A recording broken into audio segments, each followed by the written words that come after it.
এই যে বাংলাদেশে এক ছাত্রনেতা বিয়ে করলো না সবেমাত্র, কে? সার্জিস আলম বিয়ে করেছে বরিশাল বরগুনায়। আচ্ছা, যারে বিয়ে করেছে বোরকা পরা, হাফেজা, কোরআনের হাফেজা, তো কে কারে বিয়ে করবে এটা তো তার নিজস্ব ব্যাপার, নাকি অন্য কারো ঠিক করে দেওয়ার কোনো নৈতিক অধিকার আছে?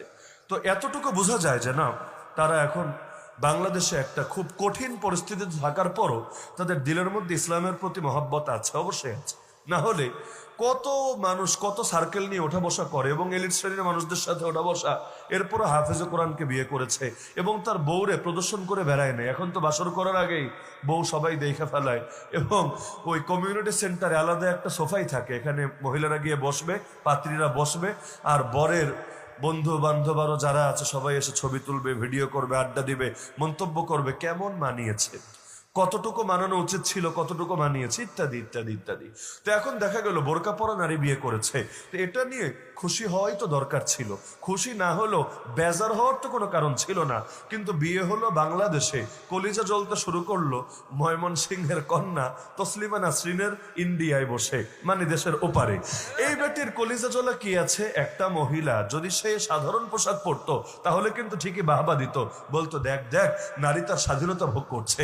এখন বোরকা পরেছে, হিজাব পরেছে, তাহলে এটার পক্ষেও তার বলা উচিত ছিল না? মানে যুক্তির দাবি তো এটাই বলে, তাই না?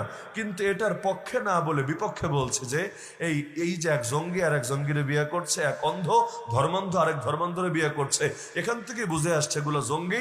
বাংলাদেশ এখন মৌলবাদী রাষ্ট্র হয়ে যাচ্ছে, জঙ্গিবাদী রাষ্ট্র হয়ে যাচ্ছে। তাহলে এখান থেকে কি বুঝে আসে না আসলে ওরা না নারীদের কল্যাণ চায়, না সমাজের কল্যাণ চায়, না জাতির কল্যাণ চায়, না সমাজে আলো আনতে চায়? বাস্তবে ওরা কাফের মুশরিকদের এক একটা এজেন্ডা বাস্তবায়ন করতে চায়। তো মূল বিষয় এটা, হার জামানার চিত্র এটা। ইসলামে যখন পর্দার বিধান নাজিল হলো, সবচাইতে বেশি কষ্ট পেয়েছিল ইহুদিরা, সবচাইতে বেশি। আল্লাহ রাসূল সাল্লাল্লাহু আলাইহি ওয়াসাল্লামের এক নারী সাহাবী ইহুদিদের বাজারে গেলেন, স্বর্ণের দোকানে গেলেন জরুরতে।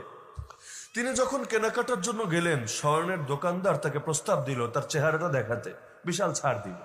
চেহারা দেখানোর সঙ্গে ছাড়ের সম্পর্ক, আজীব ব্যবসা, চামড়া ব্যবসা।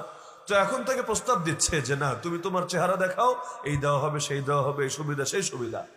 এতদিন পর্যন্ত তো দেখতো, যেহেতু পর্দার বিধান নাজিল হয়নি, হঠাৎ করে দিলে বড় জ্বালা, এখন তো আর দেখতে পারবে না।